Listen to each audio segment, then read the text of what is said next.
Assalamualaikum warahmatullahi wabarakatuh. Hai teman-teman, kembali lagi ke channel YouTube aku. Dan kali ini aku akan menjelaskan materi tentang teori legitimasi, biasa disebut dengan Green Theory legitimasi. Simak baik-baik ya teman-teman.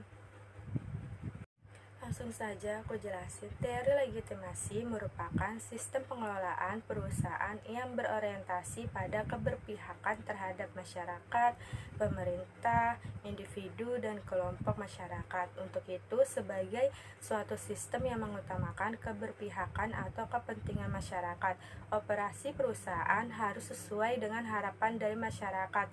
Legitimasi dapat diperoleh manakala terdapat kesesuaian antara keberadaan perusahaan tidak mengganggu atau sesuai dengan eksistensi sistem nilai yang ada dalam masyarakat dan lingkungan. Teori legitimasi menganjurkan perusahaan untuk meyakinkan bahwa aktivitas dan kinerjanya dapat diterima oleh masyarakat. Perusahaan menggunakan laporan tahunan mereka untuk menggambarkan kesan tanggung jawab lingkungan, sehingga mereka diterima oleh masyarakat. Dengan adanya penerimaan dari masyarakat tersebut diharapkan dapat meningkatkan nilai perusahaan sehingga dapat meningkatkan laba perusahaan. Hal tersebut dapat mendorong atau membantu investor dalam melakukan pengambilan keputusan investasi.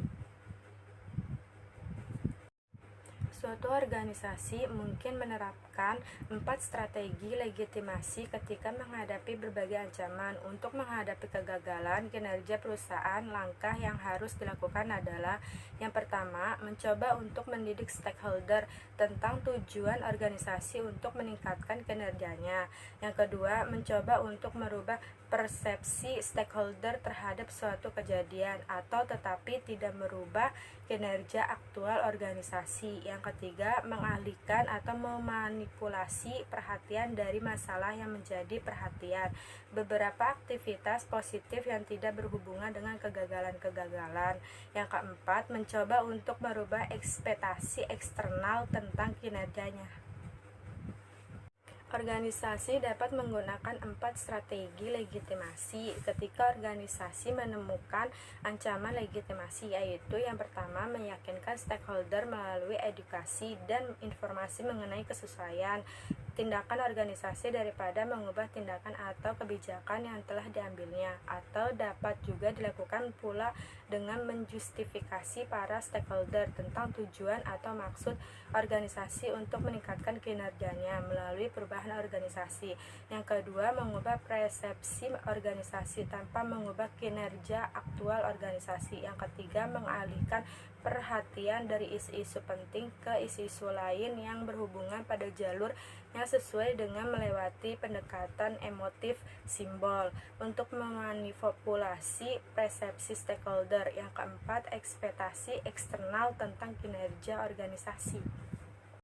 Keempat strategi tersebut dapat dilakukan dengan cara mengungkapkan dalam annual report. Teori legitimasi dalam bentuk umum memberikan pandangan penting terhadap praktek pengungkapan sosial perusahaan.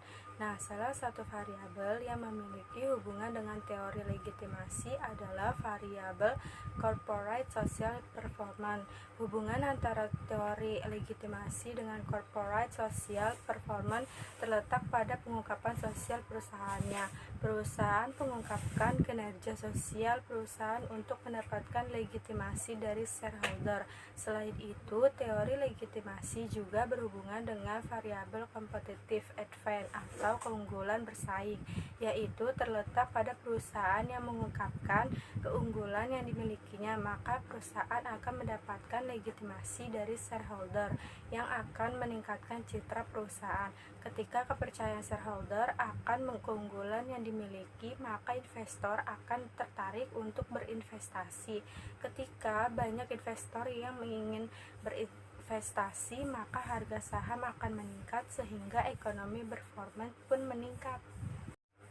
Sekian materi penjelasan dari saya. Apabila ada kekurangan dari materi saya, mohon maaf yang sebesar-besarnya. Wassalamualaikum warahmatullahi wabarakatuh.